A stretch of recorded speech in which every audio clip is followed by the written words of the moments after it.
welcome to another exciting episode of Youth Angle on TV Tarawa. I am your host, Eunice Yakubu Adamlo. Today we'll be discussing a very important topic, conventional relationship. With me in the studio is an amazing personality.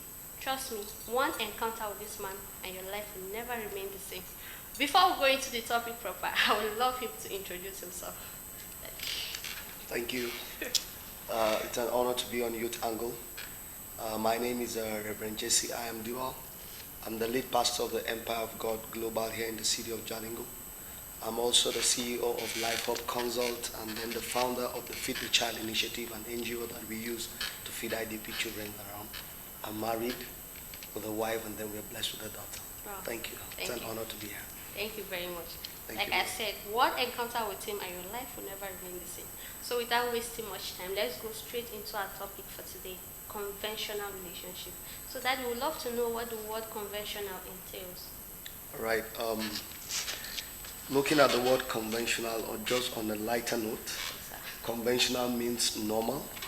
Conventional means standard. Conventional means ordinary. Now, when we are talking about conventional, it means based on audience, accordance, and systems, just a normal standards of doing things. So that's what we mean by conventional. Okay. Yeah. So let's now go down to relationship. Okay. All right. Relationship. When we talk about relationship, relationship simply means two or more people coming together Okay. to do things in common.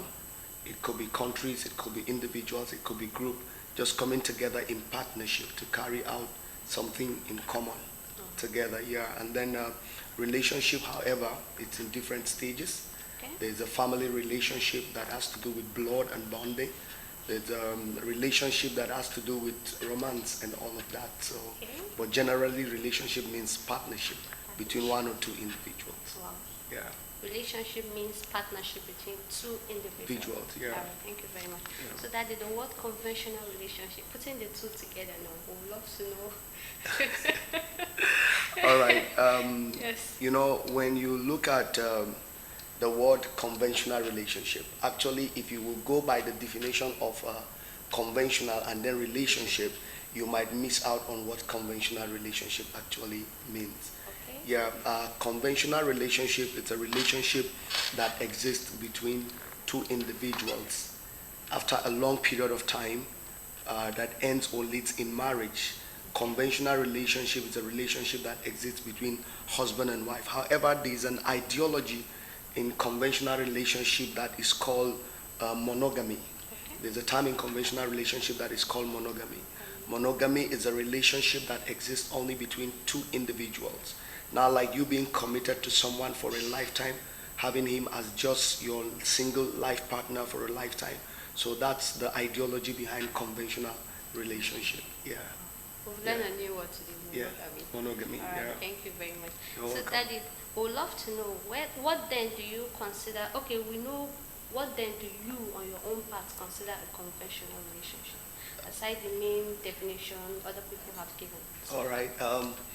Well, you know, as it is now, knowledge has influenced my perception in regards to this subject.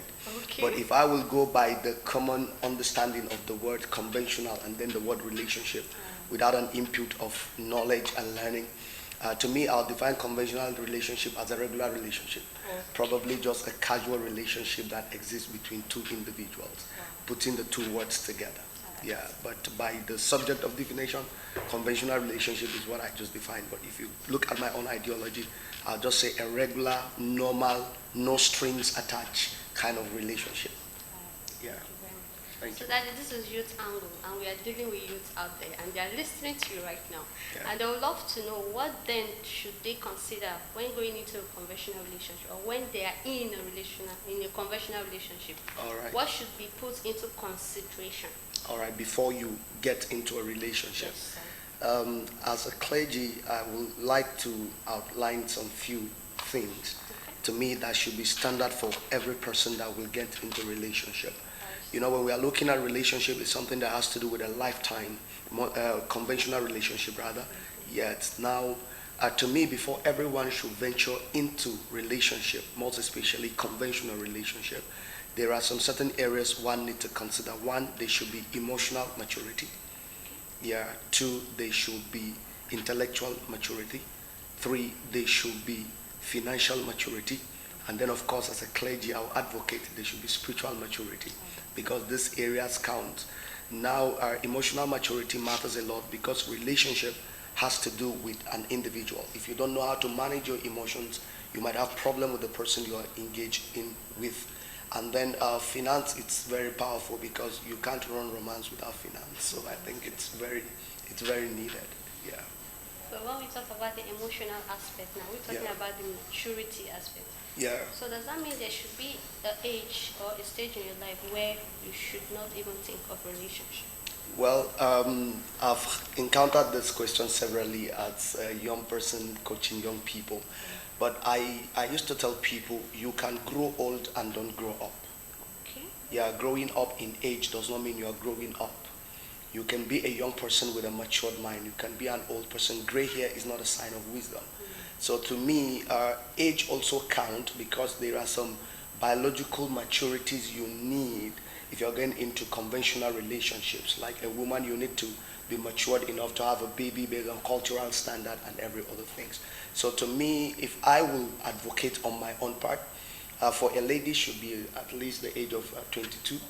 And then for a young man, at least you should hit 25 to me. Yeah, that's to me. Though I stand to be corrected. But that's my own personal opinion anyway.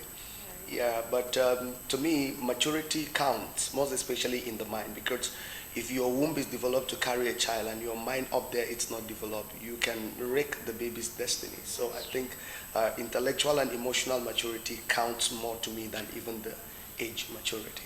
Right, that is still on that maturity. Yeah. If you look at our society today, you discover that there are lots of domestic violence, especially among the youths that are into relationships, whereby they are boyfriends and so on. So do you think maturity comes in play in that aspect? Of course it does, because most of the things that is being that sponsors domestic violence among youths, it's to me it's a product of jealousy. You get what I'm talking about? Now you've not fully maybe paid the dues on this lady, and then you are uncomfortable when you see another guy coming to do the peacock system around her and all of that stuff. But if you are emotionally matured, you'll be able to tolerate some of those things and understand the fact that you are in love or in a relationship with a lady does not mean that she cannot talk to a fellow man or another man. You get what I'm talking about? So I think mostly among the youths is a product of immaturity. And then there's another angle that I will need to take this out from. Domestic violence also, it's been sponsored by drug addiction. Yeah, it's also a very paramount issue that is sponsoring most of this problem in this our time. Yeah. Alright, so that they would love to know. They say what have an advantage also have a disadvantage. That's right. So we'd love to discuss the positive, the positive aspects of this conventional relationship. All right. Yes. Relationship, virtually it's either making you or marring you. You are either lifting a person up or bringing a person down. So it's actually very important. Now, in conventional relationship, the advantage in it is you seek out for the best of your partner, not just your own best. So you have a support system in conventional relationship. You have someone that will open you up in love to your weaknesses. So you have the privilege of being corrected in life. And then, of course, you have company. Man is not designed, when I'm talking about man, I'm not gender sensitive now. Mankind is not created to be lonely. We are created for relationship, for synergy, and for partnership. So in conventional relationship, you have the privilege of companionship. So I think these are some of it. But I think the biggest for me is the ability to grow together.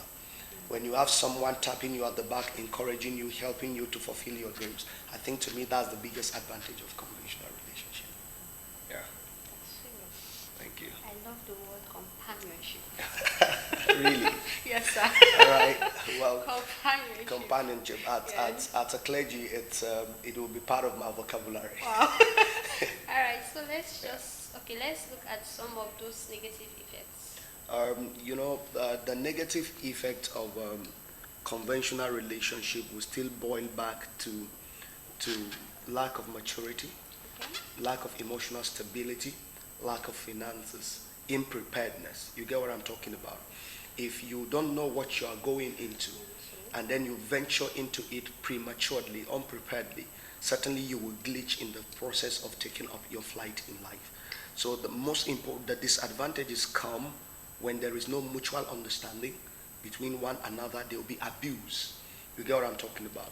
So the disadvantage now still centers around your lack of adequate preparation and then understanding what you're getting into. Yeah.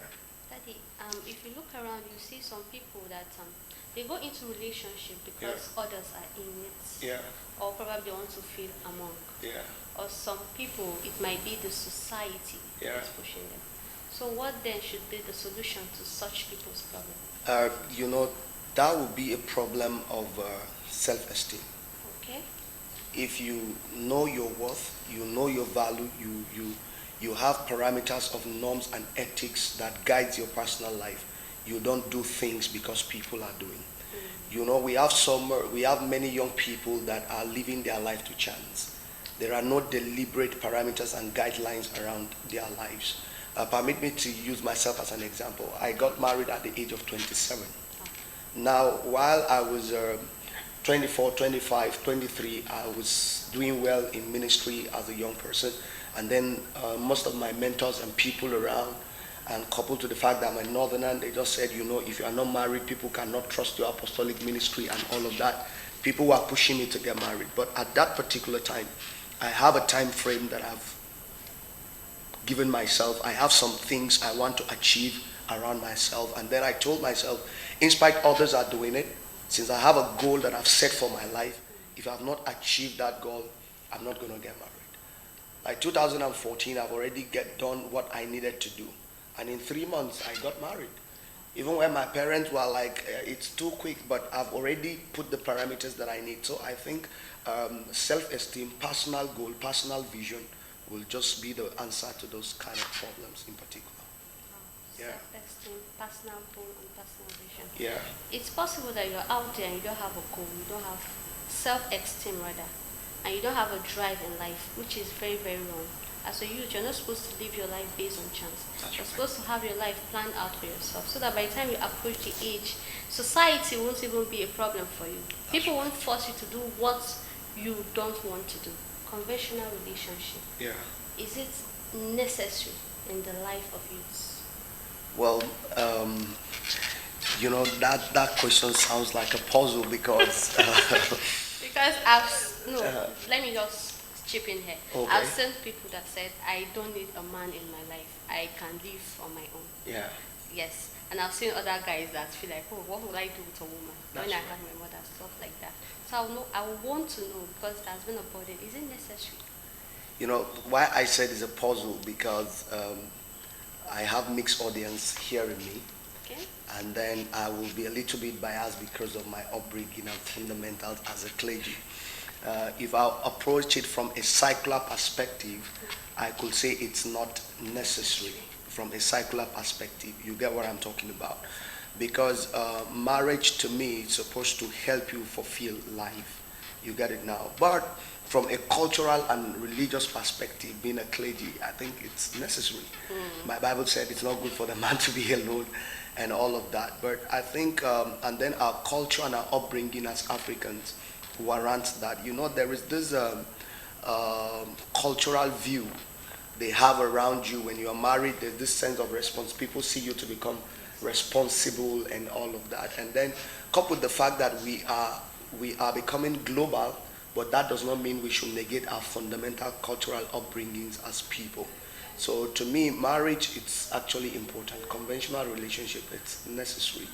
Now, nailing it from the religious perspective now, if you don't want a man, as a woman, how do you handle your emotions? You know, the biological and chemistry feelings, how do you do that? It's either will you hold yourself in chastity, or you'll be going against the ethics and the norms of religion. You get, and then same to the man. So I think on that perspective, it's needed. Yeah, well, thank you.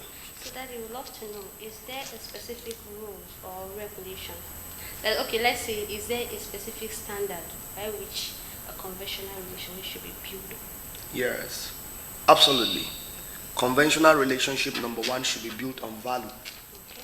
Yeah, if you don't value me, you can't respect me. If you don't value me, you will abuse me. If you don't value me, you will take me for granted. If you don't value me, you will not see my input in your life. So I think to me the fundamental for a conventional relationship, it begins with value. And then number two, they must be the place of what I call the law of celebration. The law of celebration states that anything you celebrate appreciates, and anything you don't celebrate depreciates. Now, the word thank you has a long way of changing things in conventional relationship. I've been married 5 years now, and I can tell you what this thank you have done to me as a person. And then I've seen some, shall I say, surprising, revelatory smile, from out of this world smile from the face of my wife, just from the word thank you. So I think the law of celebration, it's very, very pivotal in the place of conventional relationship. Another law is the law of growth. In conventional relationship, you don't look for perfection. You grow into perfection. Two people come together and grow into perfection. And then let me wrap it up by also saying there is also this law of managing difference in conventional relationship. Similarity is meant for comfort. Different is meant for growth. You get what I'm talking about. Now, why you go into conventional relationship, it's to make up what you don't have. So you must learn to celebrate the differences of one another. Thank you. So that's, let's say, Yeah. it's like a balancing equation. Yeah, you bring what you don't have, I bring to the table what you don't have. And then I can think like you can't reason like me. So, but you must just appreciate my difference. Yeah. I love the fact the first one is value. Yeah. Yes, you must value yourself, value each other, and then respect. By the time you value the person, you respect, You respect the person. And That's then right. the issue of domestic violence or abusing one another won't Not even come. come in. Yeah. So thank you very much, Daddy. We are so happy to have you today. Thank But you so before, we much. would love you to give a word of advice to a lot of teenagers out there who are already into a very wrong relationship, being abused, but then they are afraid to come out of it because they feel they won't have someone else to love them like the way this other person does. Well, I thank you so much. But permit me to sit up and say, any relationship that there is abuse, there is no love. Okay. You can't abuse what you love. Any person abusing you and you're thinking that you won't have someone that will love you more, I think if I will look at it rationally, that means you will not have someone that will abuse you better. You get it now, because there is no abuse in love. And I think my candid advice is know what you don't want. Okay. Most often we don't know what we don't want. If you know what you don't want, you will not settle for anything. So you must have a guideline around your life. These are my standards. I don't want a man that will abuse me, and I don't want a woman that will abuse me. There are women that are abusing men in this 21st century. So you get it now. So you must have that standard around your life. And please understand, any relationship that you are not valued, you can't be open, your opinions are not heard, your inputs are not needed, it's not good for you. And then learn to have someone in your life that you can be accountable to. Someone elderly that even if you are having a problem with someone, you can run up to that person and open up to that person. And most of the people that have been abused and they can't talk, they were given red flags by friends and families before they get into the relationship. So at this material time now, they know that they've become a disappointment to the family, to the people, and all of that. But now that's where the church comes in. The church is open for everyone. You can go to the church, talk to the pastor, talk to the leaders of your own church or any church available, or social institutions, you get what I'm talking about, where they can now be of help to you. But please don't sit there and die in a relationship that you're not being valued. You are too good for that. Yeah. Daddy, I have a friend that is in a relationship that Yeah. that relationship is fueled by the parents. Okay. Yes. And it's like if she leave that relationship, they are going to disown her. Wonderful.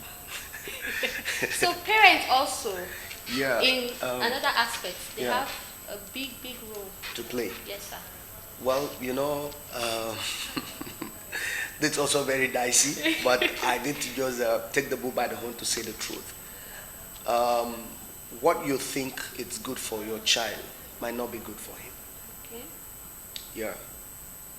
And most especially in our own society and context, there is this bridge of friendship between parents and children.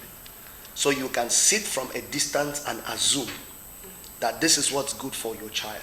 But you've not brought him into union with you that he'll be able to open up and tell you his mind. My father is a good father, but there were things I was battling with as a young man. I couldn't tell him because we only have one meeting point. It's either we are watching football or watching wrestling. You get what I'm talking about. So now you just sit from a distance and think you know your child. And then you make choices for him.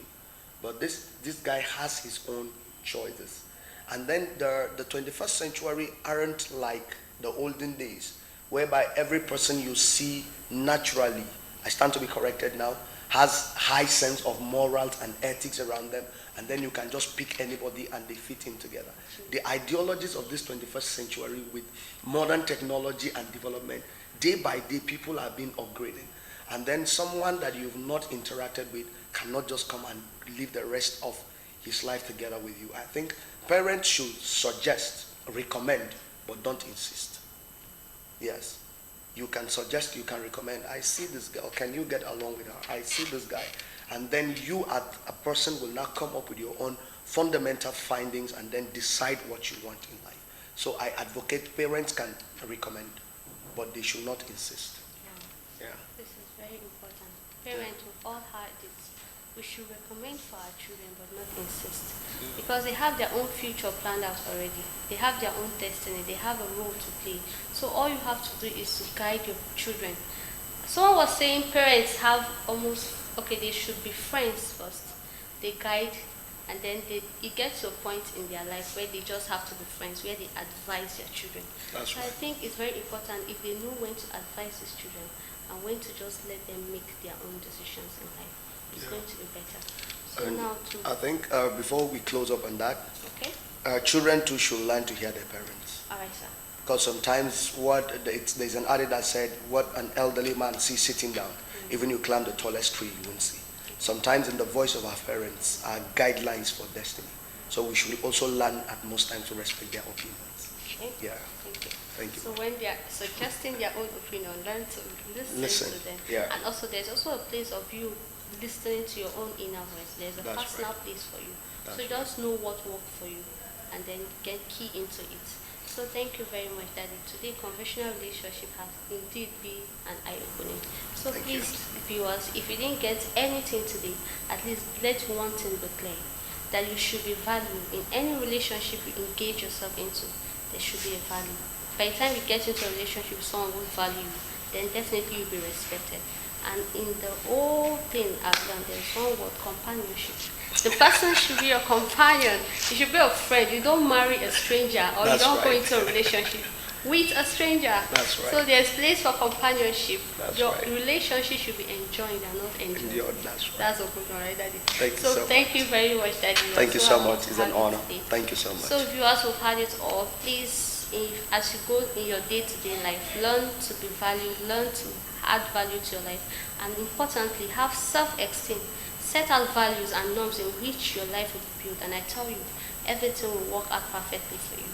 Thank you very much for joining us on Youth Angle today. I am Eunice Yakubu Adamlo. See you next time, same station.